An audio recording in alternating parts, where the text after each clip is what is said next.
Orang Islam sekarang ditanya, Isa mati nggak? Isa mati nggak? Enggak. Al-Quran mati nggak? Di Al-Quran mati. Tawafika. Ya, Mati. mutawafika. Bukan hanya mutawafika. Saya buka nih Al-Imran ayat nih teman-teman, saya kasih tahu ya. Apa bukti Isa itu mati? Qurano.com, teman-teman buka bahasa Indonesia. Nah, saya ajak teman-teman buka Al-Maidah 117. Mutawafika itu basi lah, Al-Imran 55. Mutawafika wa rafiuka, mewafatkanmu dan mengangkatmu. Berarti duluan mana, diwafatkan atau diangkat? Jelas duluan diwafatkan. Tapi apakah Isa itu diwafatkan atau tidak? Kita baca nih Al-Quran, Al-Maidah. Ya. Oke. Aku tidak pernah, coba teman-teman cek di Al-Qurannya masing-masing. Aku tidak pernah mengatakan kepada mereka kecuali apa yang telah engkau perintahkan kepadaku, yaitu sembahlah Allah Tuhanku dan Tuhanmu, dan aku menjadi saksi terhadap mereka selama aku berada di tengah-tengah mereka. Ini mirip sekali sama Yohanes 17 ayat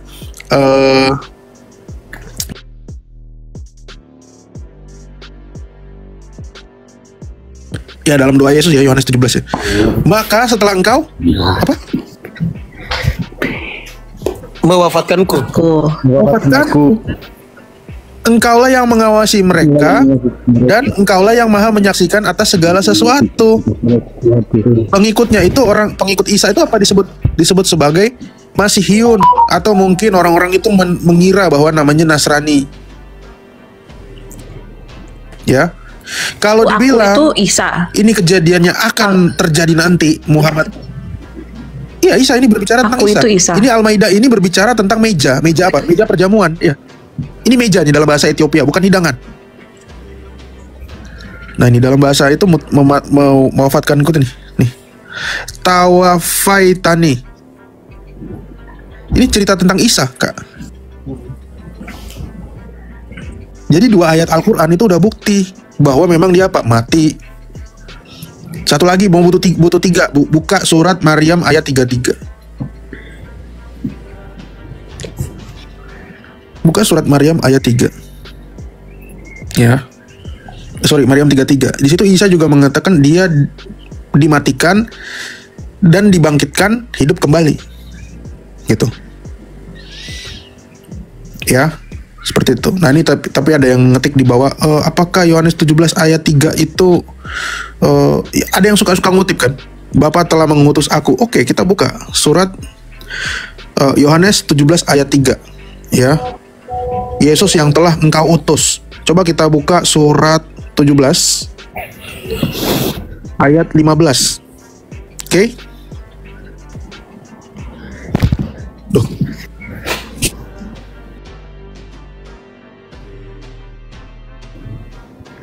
Surat Al-Maidah, Al-Maidah lagi. Surat 17 ayat 15. Coba kita buka ya. Al-Isra ayat 15. Gak di Indonesia, gak di Eropa sama ya. Nah nih, teman-teman silakan buka tafsirnya. Oke. Di sini kisahnya tentang barang siapa berbuat sesuai dengan petunjuk Allah, maka sesungguhnya itu untuk keselamatan dirinya sendiri, dan barang siapa tersesat, maka sesungguhnya kerugian itu bagi dirinya sendiri. Dan seorang yang berdosa tidak dapat memikul dosa lain. Tetapi kami tidak akan menyiksa sebelum kami mengutus seorang rasul. Saya mau nanya teman-teman. Yesus utusan bukan? Ya, utusan. Utusan, betul. Yesus Allah bukan? Allah. Allah. Nah, Allah bisa mengutus dirinya sendiri nggak? Bisa. Karena firman ya. Iya. Ya. Salam ya. Nah, tapi kita lihat di sini.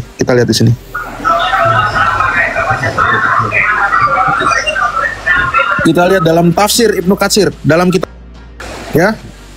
Tolong Fit. Iya. Bacain Fit. Oke. Lalu Allah berfirman kepada salah satu leher neraka. Keluarlah kamu, dan Allah berfirman kepada mereka, sesungguhnya dahulu aku telah mengutus rasul-rasulku kepada hamba-hambaku, dan dan dari kalangan mereka, dari kalangan mereka sendiri. Dan sesungguhnya aku sekarang adalah utusan diriku sendiri kepada kalian. Oke. Siapa di sini yang utusan dirinya sendiri? Allah. Ayat berapa tuh, Prof? Allah. Al-Isra ayat 15. Allah adalah utusan dirinya sendiri. Kalau kalian bingung baca Yohanes 17 ayat 3, kalian juga mestinya bingung baca Al-Isra ayat 15. Aku sekarang adalah utusan diriku sendiri. Allah mengutus Allah ini. Ini A besar, ini K besar. Prof, itu di mana tadi, Prof? Al-Isra ayat 15 nih. Iya. Tafsiran siapa tadi, Surat Prof? 17 ayat 17. Ibnu Katsir. Ibnu Katsir. Oh, Ibnu Katsir, Ya, oke. Ibnu Katsir. Prof, gini loh Prof, di surat Yasin itu juga Prof, itu yang mengutus itu kan ditulis dalam surat Yasin 14 itu kan kami.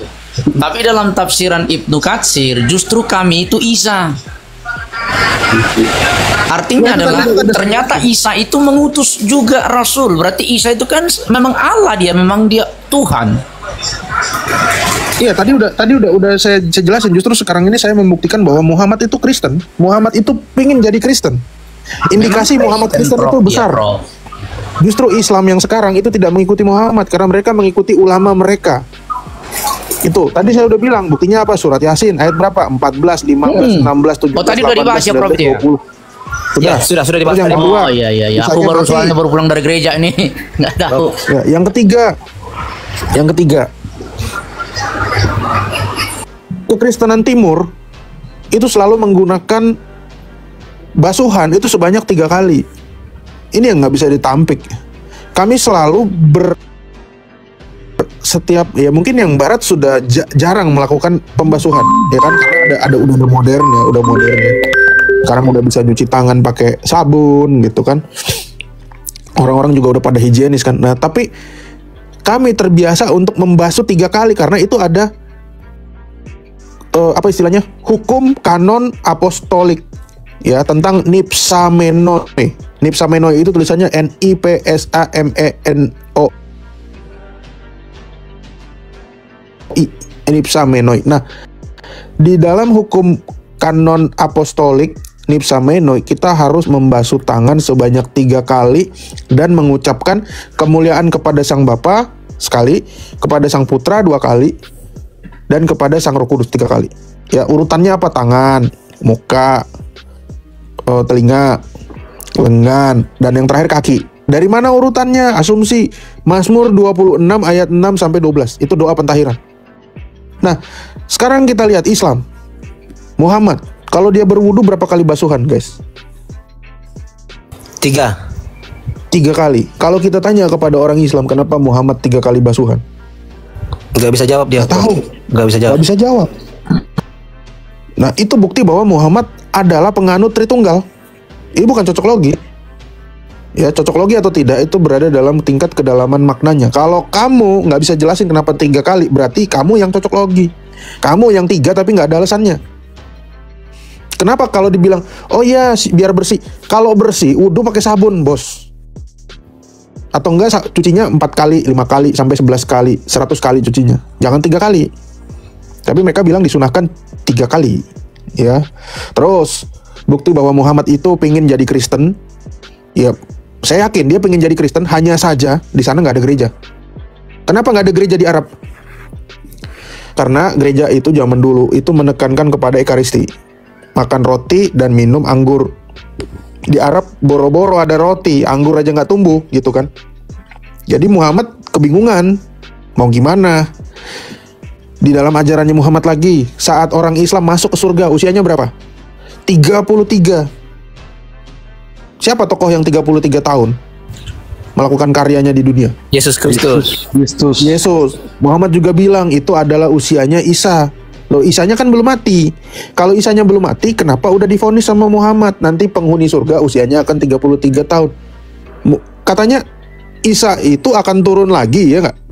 Seandainya usianya pun di surga itu di freeze. Kenapa kok Muhammad tahu 33? Karena nanti dia turun lagi kan usianya nambah lagi dong.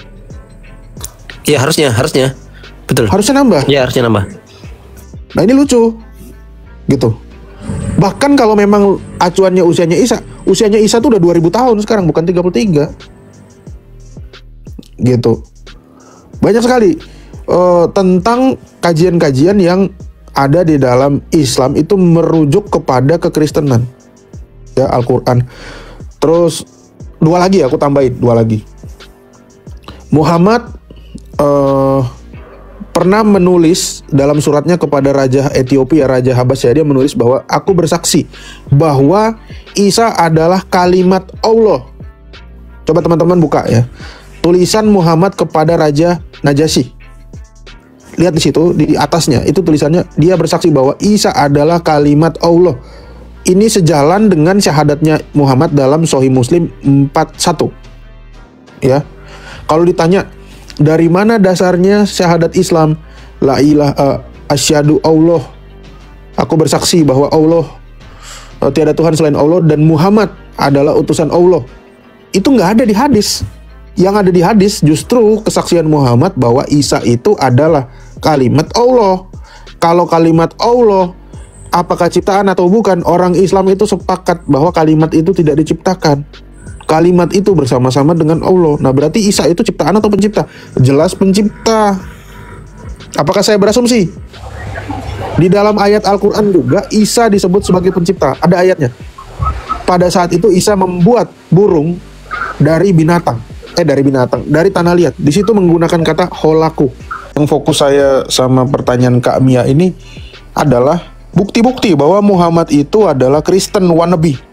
Tapi kalau orang Islam apakah pro ke Muhammad? Enggak. Orang Islam itu pro ke ulama. Ulama membuat cerita-cerita tentang Muhammad, makanya cerita-cerita ini nggak masuk di akal.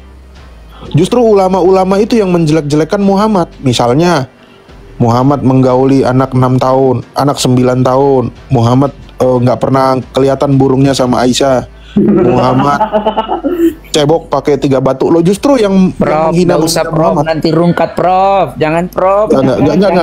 Kita fokus ke itu. Bukan. Kita fokus. Nangkap nggak teman-teman? Nangkap. Jadi Muhammad ini memang pingin menjadi Kristen. Iya, betul. Gitu loh poinnya. Tapi sebenarnya kalau mau dilihat dari hadis, syahadatnya itu yang seperti Bang Prof bilang, harusnya itu syahadatnya itu bersaksi tidak Tuhan selain Allah dan Isa Al-Masih adalah kalimat Allah. Itu syahadat yang sebenarnya, tapi dirubah sama ulama untuk mensyahadatkan Nabi Muhammad ya. Ya, betul nggak, Prof? Betul dong. Pemahaman Kristen itulah pemahaman yang dibenarkan sama Muhammad. Teman-teman coba buka lagi ya. Saya pernah baca di dalam hadis Nasai, Ahmad dan Sahih Muslim nomor 73 setahu saya ya. Sorry, Tirmizi 73, Nasai 73 atau Sahih Muslim 73. Muhammad mengatakan orang yang terbaik itu adalah orang yang memiliki pemahaman terbaik adalah orang pemahaman agama yang baik adalah orang Yaman. Pemahaman terbaik, sifat yang baik adalah orang Yaman. Dimit dulu Fit. Nah, di zaman Muhammad adakah orang Yaman yang masuk Islam? Nggak ada, guys. Justru orang Yaman itu yang datang ke Madinah buat menggugat tentang jizyah. Ya, orang Yaman. Yaman itu Najran. Mereka datang 60 utusannya ke Madinah sama Muhammad, dipersilahkan untuk sholat di dalam Masjid Nabawi, tempat kuburan Muhammad. Dan pada saat itu Muhammad justru mempertanyakan, mengapa kamu mengatakan Isa adalah anak Allah? Nah, ini pembuktian bahwa memang justru orang-orang yang mengatakan Yesus anak Allah itu adalah yang benar. Kenapa? Karena pada waktu itu orang-orang Najran mengatakan, lalu siapa ayahnya wahai Muhammad? Maksudnya siapa ayahnya Isa? Nah, Muhammad nggak bisa jawab, teman-teman. Muhammad nggak bisa jawab. Ya, di situ. Coba, bentar aku tunjukin ya. Di Sahih Muslim ya. Sahih Muslim 73. Nggak ada, udah ku cari nggak ada. Ada di Sahih Muslim 73 yang telah datang penduduk Yaman, mereka adalah kaum yang paling lembut hatinya. Imam Betul. ada pada orang Yaman, fikih juga ada pada orang Yaman, hikmah juga ada pada orang Yaman. Telah menceritakan kepada kami Muhammad bin Al-Mustana, telah menceritakan kepada kami Abu Adi dalam riwayat lain, dan telah menceritakan kepada kami Isa, keduanya dari Ibnu. Berkata Rasulullah SAW bersabda seperti hadis tersebut. Iya betul, itu ayatnya, betul. Orang Yaman itu yang paling baik lah. Ya. Tapi di zaman itu nggak ada orang Yaman masuk Islam. Ini yang aneh. Kalau Muhammad itu Islam, maka orang Yaman juga ada yang Islam. Dia memuji seperti itu, oke, masuk di akal teman-teman. Tapi masalahnya nggak ada orang Islam di zaman Muhammad. Muhammad waktu itu ada di Arab. Orang Yamannya nggak ada masuk Islam. Bahkan orang Najran itu sendiri pulang, itu nggak masuk Islam. Nah, yang jadi sesat di sini karena apa? Yang jadi sesat karena apa? Karena Muhammad nggak bisa jawab. Muhammad nggak bisa jawab, ya. Coba saya buktikan pakai Sirah Nabawiyah yang bahasa Indonesia, ya. Saya ada yang bahasa Inggris juga, tapi mungkin bahasa Indonesia lebih gampang ya. Sebentar.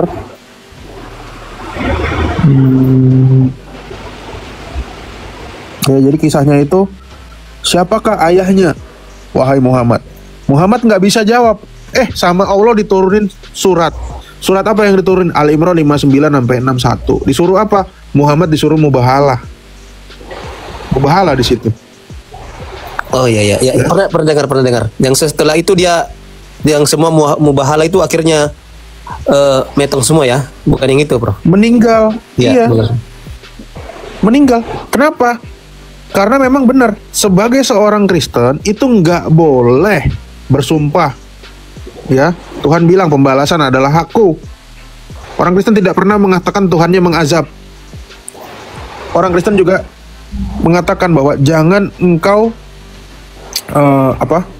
berdoalah buat orang yang mengutuki engkau, ya enggak? Betul. Bukan malah sumpah dibalas sumpah. Nah, Muhammad di sini kejebak. Betul. Kejebak.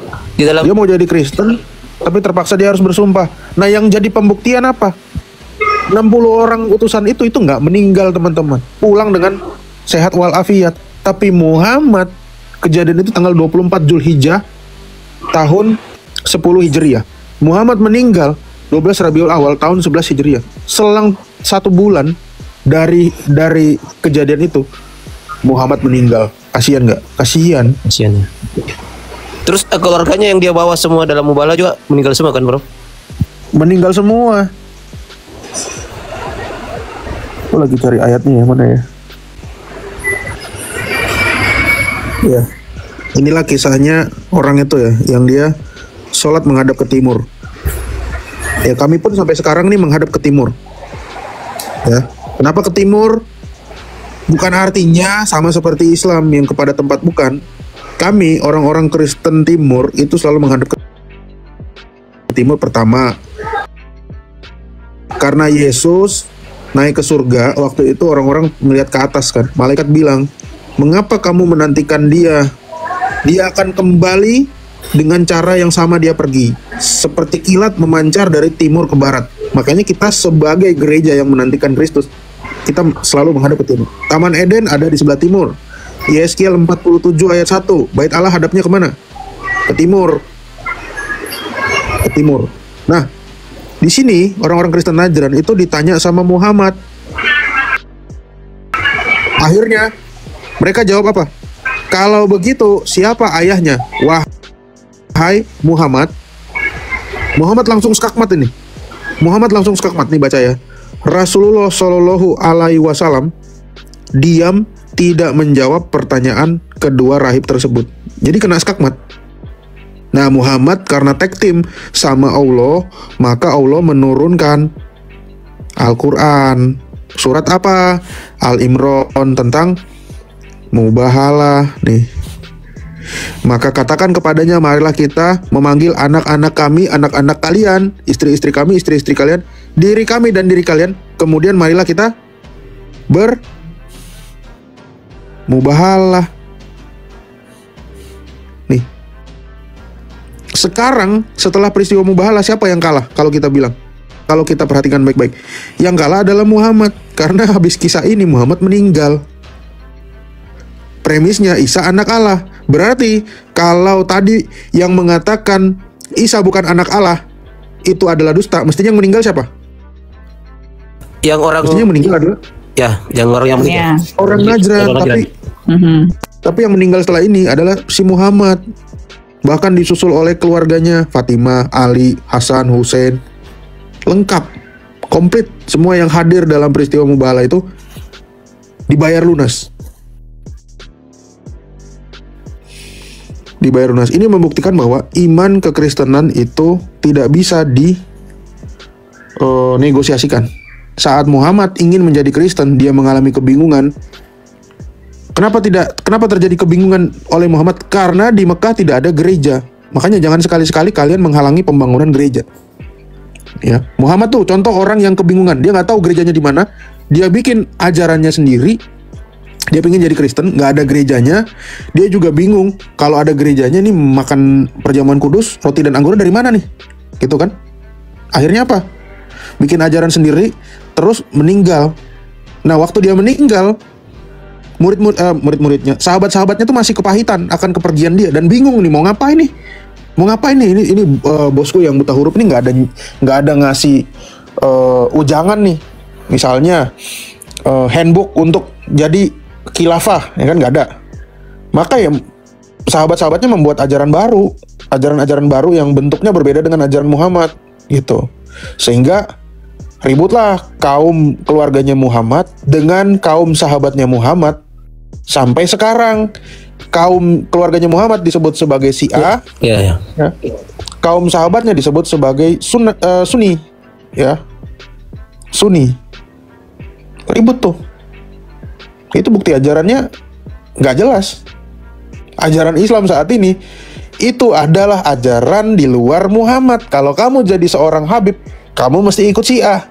Karena kamu sebagai Ahlul Bait. Tapi kalau kamu bukan keturunan Habib, kamu orang Indonesia, kamu orang yang kamu orang baru-baru mualaf, ya udah kamu masuk Sunni. Kalau kamu masuk Sunni, kamu akan percaya kepada siapa? Kamu akan percaya kepada ulama-ulama Sunni.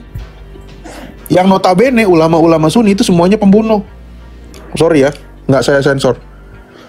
Siapa? Abu Bakar, Umar, Utsman. Bahkan kan Pak, kalau yang beneran menguasai ilmu makrikan kan Prof, itu kan sebenarnya akan tahu kan kebenarannya itu. Kalau yang paling iman itu kan bagusnya di Kristen kan Isa kan disebut kalam Allah, berarti harusnya itu kan sehakikat dengan Allah Subhanahu Wa Taala. Benar nggak sih? Benar kan? Iya, itu tadi coba baca Sahih Muslim 41. Di situ tidak disebutkan bahwa diciptakan dari kalimatnya, tapi Isa adalah kalimat Allah yang diletakkan di rahim Maria. Diletakkan loh. Diletakkan. Itu keimanan seperti itu. Kalau kita samakan Yesus dengan Isa, kalau kita punya pemahaman seperti itu, sama. Kita juga mengimani bahwa yang dikandung oleh Bunda Maria itu adalah firman yang diletakkan di situ. Makanya kita mengakui, baik denomnya Katolik, Protestan, Ortodok, kita mengakui Bunda Maria itu sebagai Theotokos. Theotokos atau bahasa Latinnya Mater Dei. Ya. Karena memang yang dikandung dia itu adalah firman Allah. Firman Allah yang maha besar, yang tidak bisa terbatasi oleh segala sesuatu, masuk ke dalam rahim Maria, menambahkan kodrat kemanusiaannya. Kayaknya di dalam kekristenan, Yesus itu selalu disebut sebagai sepenuhnya manusia, sepenuhnya Allah. Sebagaimana ditulis dalam Injil Kolose 2 ayat 9. Nah, itu syahadat Muhammad seperti itu, teman-teman. Ya, betul. Harusnya gitu ya, kalau mau ngikutin Nabi Muhammad ya. Harusnya syahadatnya ke Isa ya, bukan ke Muhammad ya, karena Muhammad sendiri syahadat ke Isa ya. Harusnya. Muhammad Isa sentris, pengikutnya Muhammad sentris. Nah, ini udah salah. Kesalahan dari ulama sih harusnya. Iya. Mungkin ada yang mau bertanya dari teman-teman Muslim. Nah, ini ada teman-teman Muslim nih menyebut Kristen pagan ya. Pagan itu justru adalah sebutan orang Kristen kepada kelompok yang di luar Kristen dan Yahudi. Itu disebut sebagai pagan, paganus. Jadi kalau zaman itu Islam muncul, tentu sebutan Islam pada saat itu adalah pagan. Yang mau Terus bertanya ada langsung. lagi patung Yesus. Patung itu rusak, pecah, kebakar, kesenggol, itu bisa diganti, bro. Justru pagan, ciri-ciri utama pagan, dia tidak akan bisa menggantikan sesembahannya itu kepada yang lain. Misalnya Hajar Aswad, apakah bisa Hajar Aswad diganti dengan genteng? Nggak bisa. Hajar Aswad diganti dengan batu kali? Nggak bisa. Hajar Aswad, ya kalau udah dicuri, ya udah nggak ada lagi penggantinya. Ya memang itu sesembahannya orang Islam, kan gitu.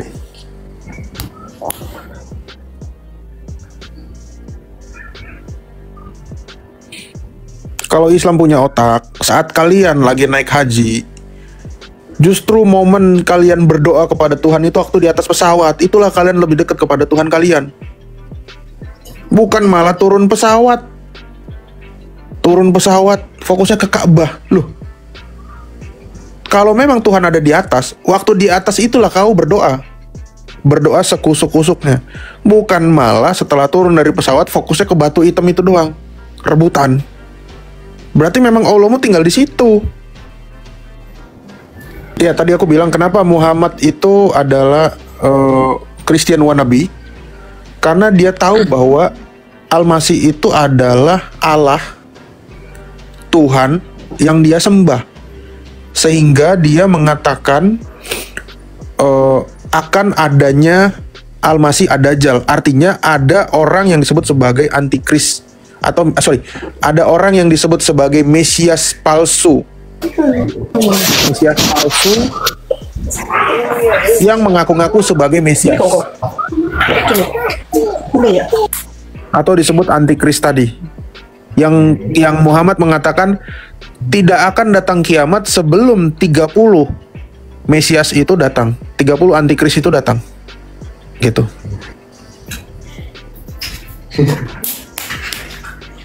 Halo, malam Bang Oktober. Jadi nangkap ya Kak maksudnya. Jadi titiknya bukan kepada Muhammad yang menolak Isa sebagai Mesias, tapi Muhammad juga mengetahui siapa Isa Al-Masih itu, bahwa Isa Al-Masih itu adalah Tuhan dan Allah. Dari mana tadi aku udah bilang, dari surat Yasin, dari surat Al-Buruj, dari surat Al-Maidah 117, dari surat Al-Imran 55, dari surat At-Taubah 31. Di situ dikatakan Dunillahi wal Masih ibna Maria. Ya, mereka menyembah rahib-rahib mereka selain Allah dan Al-Masih. Berarti Allah dan Al-Masih itu memang harus disembah karena sama, sesuai dengan tadi surat Yasin, Al-Maidah, Al-Imran, Maryam. Nah, Muhammad memang adalah Kristen wannabe dan dia sangat mengetahui siapa itu antikris, siapa itu Dajjal atau nabi palsu. Makanya dia mengatakan ada 30 nabi palsu atau antikris itu muncul sebelum kedatangan kiamat. Nah, lucunya waktu kita hitung tadi jumlahnya berapa? Jumlahnya 28. 28. Iya enggak? 28. Yang di zaman Muhammad tadi ada 2 kan? Dua, ya. Musailama sama Al-Aswad Al-Ansi. Berarti 30. 30 total ya. Sama yang 30 total. Ya, betul. Nah, sekarang kita kembalikan lagi, kita percaya Muhammad atau enggak? Nah, kalau Muhammad mengatakan ada 30, benar, bisa jadi si Dajjal itu sudah ada sekarang. Dalam bentuk apa? Dalam bentuk anak-anaknya Rabbi Meir Lubavitch. Ya. Dalam bentuk seperti itu. Bisa jadi, seandainya Muhammad benar.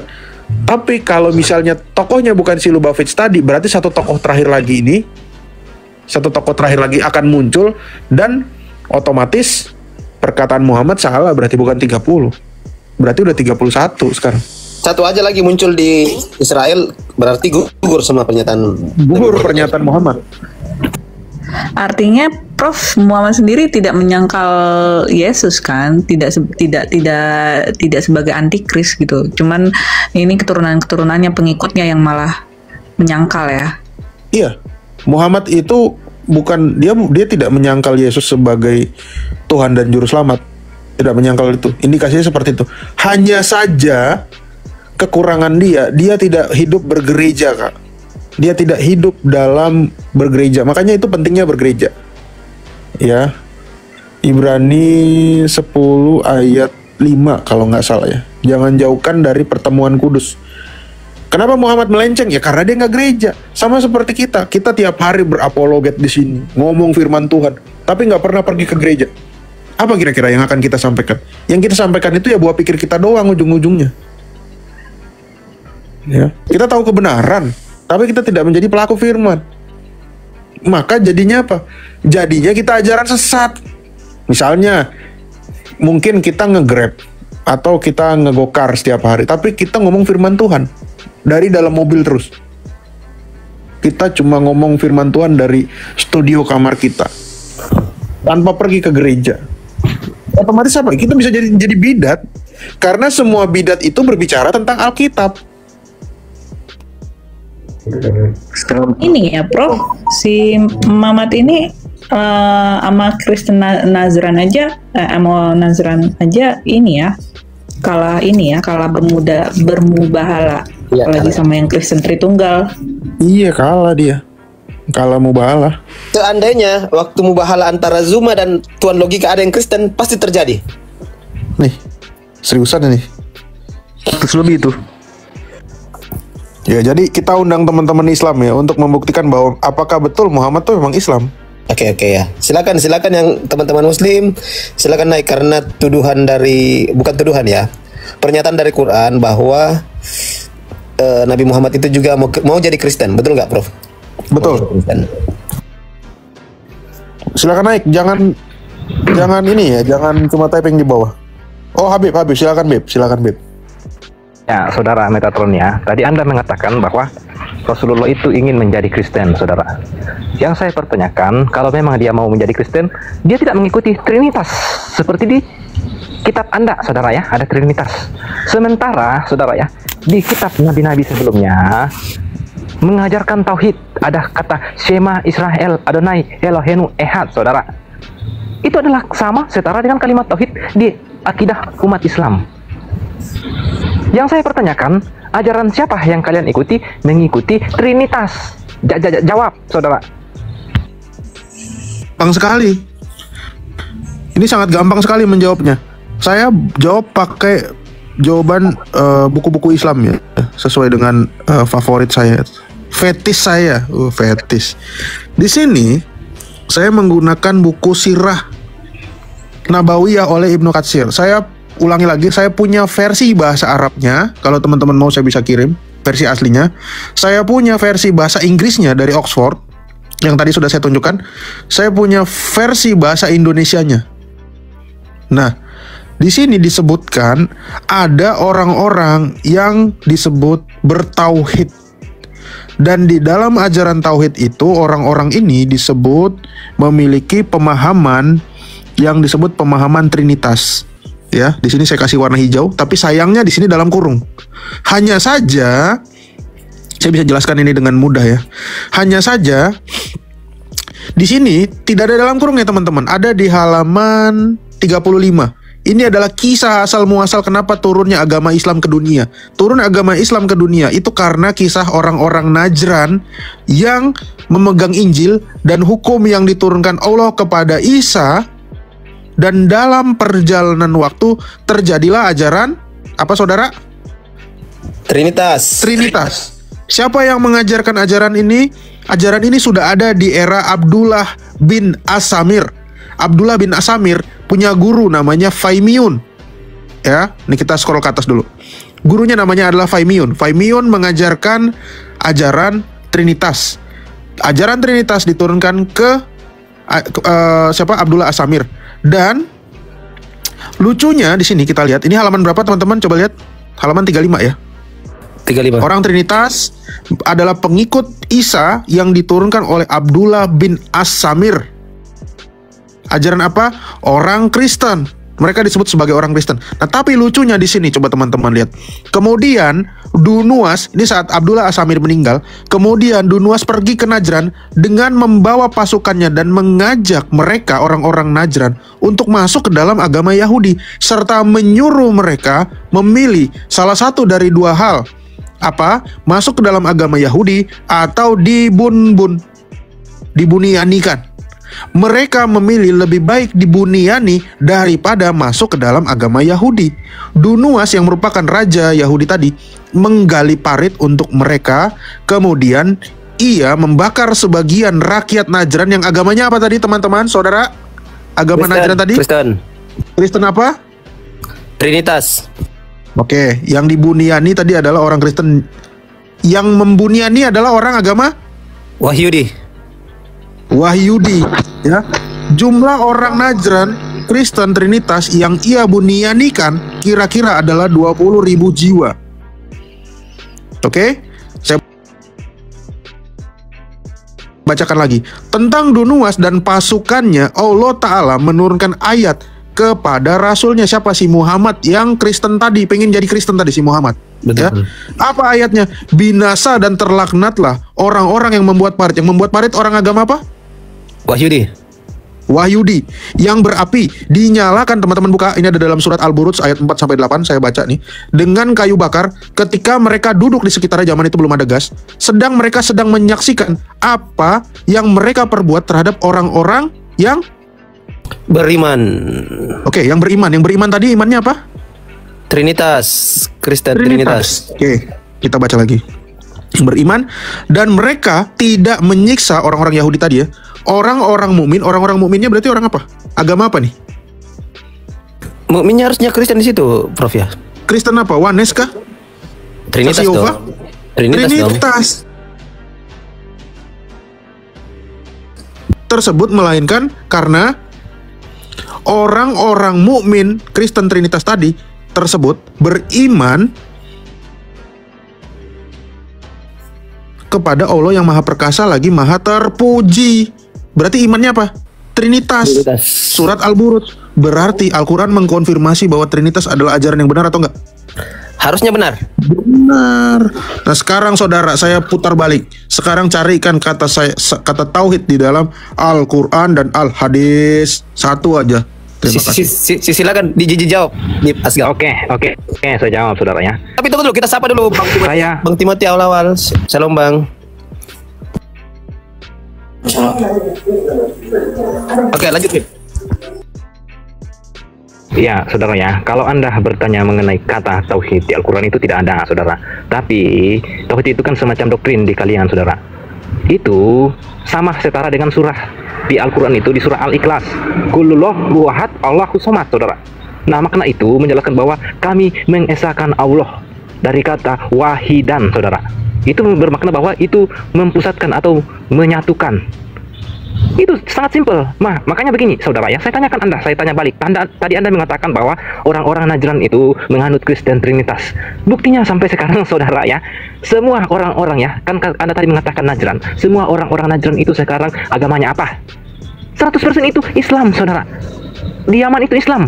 Itulah bukti bahwa orang-orang Najran itu Islam, tidak pernah menganut Kristen, saudara. Dalilnya mana Bang? Kejang-kejang. Tuh, kejang-kejang. Enggak, saya mau tahu dalilnya dulu, kita Anda, saudara. Jangan kejang-kejang. Jawab pertanyaan saya tadi, saudara. Jawab. Loh, siapa yang jawab? Ya, kalau saya jawab ini pertanyaan tadi. Pertanyaan tadi nih, Beb. Kalau memang orang Islam, orang Yaman sekarang itu adalah orang Islam, ya saya mengakui. Kenapa? Karena agama Islam dianut oleh orang-orang Yaman setelah sahabat-sahabat Muhammad dan keturunannya itu membuniani semua orang Kristen yang ada di Yaman. Saya balikan pertanyaannya, di zaman Muhammad siapa ada orang Islam yang berasal dari Yaman? 0. Makanya tadi saya bilang orang Islam di Yaman apakah sudah ada? Nggak ada. Buktinya apa? Buktinya tadi kita udah bisa lihat nih ya, saya buka lagi datanya tentang peristiwa Mubahalah ya teman-teman ya, saya buka lagi di sini. Kalau kita lihat peristiwa Mubahalah tentang turunnya surat Al-Imran ayat yang ke-61, dia ini ada di halaman 439 dari buku yang sama. Di sini orang Najran ya, lihat, kita lihat teman-teman, orang Najran ini semuanya Kristen. Bahkan 14 tokoh yang sholat di dalam Masjid Nabawi menghadap ke timur, itu namanya siapa? Coba kita lihat. Nih, Al-Aqib Abdul Masih, namanya nama Islam nggak? Namanya nama Islam nggak? Nama Islam nih kalau sekarang. Tapi mereka orang Kristen. As-Said Al-Aiham, Abu Haritsa bin Al-Kam, Aus, nih nggak tahu, mungkin kurang minum. Bahkan yang paling membagongkan nomor 14, coba baca Bang. Yohanes. Mampus. Yohanes, bukan Yahya. Itu data dari Bukan mana, Yahya. saudara? Itu data dari mana? Itu karangan Kiamat PDF, saudara. Coba datanya. Ini bukunya saya punya, buku asli maupun buku cetak. Nih, Saya bisa kasih referensi. Tunjukkan ISBN-nya kalau begitu. Tunjukkan ISBN-nya. Oke, tunjukkan. Jangan ada pengarang gitu loh. Nah, kita Ini tunjukin. Nah, ini sama persis nih bukunya. Tuh. apa yang Tuh, disampaikan ISBN. dan Prof Meta itu saya punya juga. Jadi kamu meragukan ISBN, saya punya ISBN. Sama. Lanjutlah Bang. Ya, itu bukunya tuh, ISBN-nya.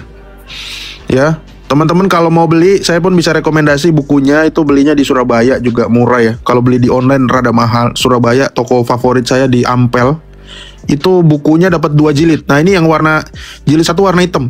Jilid 1 warna merah, jilid yang 2 warna hitam. Ya, murah nih. Buku-buku Islam tuh jangan ragu untuk beli buku Islam, teman-teman, karena murah harganya. Beda dengan buku-buku Kristen. Gitu. Bilang buku yang dibeli Kores itu mahal loh, Prof. Wah, nggak boleh gitu, Prof. Itu fitnah. Ya. Saya mau tanya dengan Prof ya. Kebetulan dia ada di sini. Wah, masya Allah, ada Timothy juga ya. Tadi kamu framing bahwa baginda kami itu adalah kafir, iya kan? Ya, mau jadi Kristen. Mau jadi Kristen ya. Oke, kalau dikatakan dia mau jadi Kristen, emang ada narasi juga di mana ada satu periwayatan, nanti saya coba cari. Dia mengatakan jika aku bisa memualafkan ataupun bisa menjadikan 10 orang Yahudi, saya semua orang Yahudi itu akan menjadi Islam seluruh dunia. Jadi bukan hanya untuk menjadi Kristen, bahkan untuk jadi Yahudi atau untuk jadi pagan Quraisy kembali juga ada. Itu adalah cara pendekatan atau dakwahnya Rasulullah Sallallahu Alaihi Wasallam. Maaf, saya punya gigi sakit saat ini ya, dia agak susah mau nyebutnya. Rasulullah Sallallahu Alaihi Wasallam dalam pendekatan. Jadi dia menggunakan kayak berkongsi adat ya, atau memasukkan dalam budaya seseorang, begitu ya. Jadi gak ada istilah yang dia pengen mau jadi Kristen, karena jelas di dalam Al-Quran dikatakan sungguh kafir orang yang menuhankan Isa dan ibunya selain dari Allah. Ya benar kan Ustaz Asgaf? Mana Ustaz Asgaf? Betul, saudara. Iya. Makanya jadi begini, saya tanya ke mereka ini. Mereka kan bangga dengan cetakan yang ada ISBN-nya, saudara. Itu tidak guna bagi kami. Bagi kami, saudara umat, satu-satunya sumber kebenaran itu adalah Al-Quranul Karim, saudara. Begitu. Iya. Oke, jadi begini, apabila kita melihat juga ya di dalam surah Al-Baqarah ayat 62 kalau nggak salah saya mengatakan bahwa Bang Yoi, mute dulu Bang Yoi. Saya pun saudara saya Muslim ya, baik yang bertaraf Ustadz ataupun bahwa begini, apabila datangnya sesuatu syariat maka wajib untuk mengikut syariat itu. Ya kan, seperti contoh mulanya adalah ini dalam pahaman Islam ya kan, mungkin Bang Metatron bisa dengar dan juga Bang Timothy bisa dengar, nanti coba tanggapin.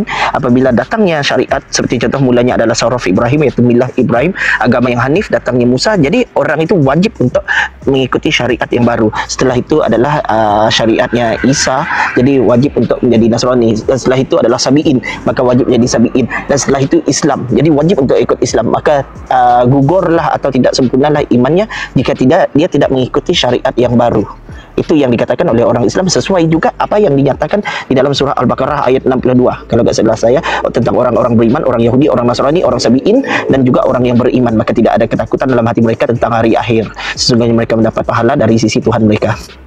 Di dalam surah Al-Baqarah ayat 62. Jadi saya bertanya begini, jika itu adalah pahaman yang benar, ya kan, sesuai dengan apa yang ulama katakan, berarti keluarga Muhammad baik dari Abdul Muthalib atau dari Manat sehingga ke Abdul Muthalib, sehingga ke Abdullah, sehingga ke Aminah, bahkan dengan Muhammad sendiri, itu adalah kafir. Karena minimal itu dia harus mengikut Sabi'in. Dan Yahudi, Nasrani dan Sabi'in udah ada di saat itu. Kalau kita membaca dalam Asyarah Ibnu Katsir, itu tentang siapa nama Hakim Al-Farisi ya, kalau nggak salah, Haris Al-Farisi kalau nggak salah namanya. Dia bertanya tentang saudaranya kan, ataupun sahabatnya yang mati sebelum datangnya Islam. Ya kan, apabila syariat itu datang maka wajib untuk ikut. Apakah ini logika ya? Apabila wajib untuk mengikut syariat, berarti Muhammad pernah dalam keadaan kafir karena dia tidak mengikut Yahudi, dia tidak mengikut Nasrani, bahkan dia tidak mengikut Sabi'in. Dan alasan mereka mengatakan begini, karena kitab itu sudah dirubah. Itu adalah perbahasan yang lain, karena saya pernah berdebat juga soal ini kan. Bahkan 5 poin saya memang tidak bisa dipatahkan oleh mereka. Bahkan saat saya diskusi dengan mereka itu menggunakan comot logi untuk mematahkan argumen saya. Begitu, bagaimana pandanganmu, Prof. Metatron? Dan juga jika bisa ya, coba narasikan juga tentang Muhammad itu pengen jadi Nasrani. Silakan. Saya konsisten dengan perkataan saya bahwa Muhammad memang adalah tokoh yang ingin menjadi Kristen. Terbukti dari data-data yang sudah saya paparkan tadi sebelum Bapak naik. Bahwa ada utusan-utusan Isa yang anehnya disebut oleh Al-Quran sebagai Rasul. Mestinya Muhammad kritis dong. Kok utusanku nggak bisa disebut Rasul? Utusanku hanya mentok disebut sahabat. Tapi utusan Isa disebut sebagai Rasul. Apakah Isa ini punya jabatan yang sama dengan Allah? Kok sepertinya Allah menganaktirikan Muhammad, padahal Muhammad kesayangannya Allah, ya kan? Muhammad sendiri dia tidak bisa ngomong langsung dengan Allah, dia melalui perantara Jibril. Tapi Isa bisa langsung ngobrol, bahkan dari kecil pun Isa bisa ngobrol sama Allah. Nah, adapun yang seandainya dikatakan dalam surat Al-Maidah 72, 73, 116 ya, jangan menyembah aku, telah kafirlah orang yang mengatakan Isa adalah Allah, betul ya? Saya pun setuju kalau misalnya Isa sama dengan Yesus. Semua Kristen di seluruh dunia ini setuju. Karena Yesus itu adalah sepenuhnya manusia dan sepenuhnya Allah. Kalau kita mengatakan Yesus hanya Allah saja, tidak memiliki kodrat manusia, ya nggak ada keselamatan. Itu sama saja kita tercelup dalam ajaran sesat yang disebut dengan monofisit. Tahun 451 ada kelompok kekristenan yang disebut sebagai non-Kalsedonian. Mereka mengatakan bahwa Yesus tidak mungkin memiliki kodrat kemanusiaan, karena kodrat kemanusiaan tidak mungkin bersebelahan dengan kodrat keilahiannya, dia tentu akan tenggelam. Tapi di dalam Yesus, kita mengetahui dalam Kolose 2 ayat 9, di dalam jasmaninya seluruh kepenuhan kealahan. Maka tidak ada istilah yang tenggelam atau kita mengakui istilah monofisit. Semua orang Kristen, baik Ortodok, Katolik, Protestan, kita semua itu adalah diafisit, mengakui Yesus itu adalah diafisit, duinatur. Maka kalau ada ayat Al-Quran yang mengatakan seperti itu, ya justru kami mengaminkan. Itu bukti bahwa Muhammad juga anti dengan monofisit. Itu buktinya. Al-Maidah 73 ya, kalau nggak salah. Itu juga ada kata-kata telah kafirlah orang yang mengatakan Allah adalah salah satu dari 3. Itu juga salah terjemahan. Karena di dalam ayat Al-Qur'annya di situ tertulis laqad kafarul ladzina qalu innallaha salisu salasa. Salisu itu artinya yang ketiga, salasa itu yang 3. Berarti yang kafir itu yang mengatakan Allah adalah yang ketiga dari 3. Itu bukan trinitas. Itu ajaran triteisme atau anomoanisme. Maka kita mengetahui ajaran monofisit adalah ajaran yang ditolak gereja dalam Konsili Kalsedon. Ajaran triteisme juga ajaran yang ditolak gereja, muncul dalam Al-Quran. Sehingga 3 bidat tadi itu malah dikomplain sama Al-Quran, membuktikan bahwa Al-Quran ini tidak pernah menyindir kekristenan. Yang menyindir kekristenan itu adalah ulama-ulama Islam dan umat-umat Islam yang goblok-goblok. Ya karena ulamanya goblok. Mereka sudah tidak mengikuti Muhammad lagi, tidak mengikuti Al-Quran. Karena Al-Quran justru mengkritisi 3 bidat Kristen tadi saya sebutkan. Yang terakhir yang paling lucu ya. Aliran koliridianisme ini hanya ada di tanah Arab, tidak ditemukan di tanah lain. Di Israel nggak ada, di daerah Romawi Timur nggak ada, daerah Ethiopia nggak ada, Mesir nggak ada, hanya ada di tanah Arab. Sehingga dalam ibadah-ibadahnya dia menggunakan roti-roti gepeng tadi yang namanya koliridian. Orang-orang disebut sebagai koliridian. Maka kalau kalian mau melihat bidat-bidat ini bercampur dalam kelompok Islam, itu gampang. Datanglah ke restoran Arab. Kalian tanya di sana, ada roti Maryam nggak? Ada. Mau berapa? Lah itulah bukti bahwa bidat-bidat itu kalian pelihara, termasuk makanannya kalian jadikan sajian dalam rumah makan Islam. Itulah bodohnya Islam. Betul. Saya sering makan itu, Prof. Roti Maryam.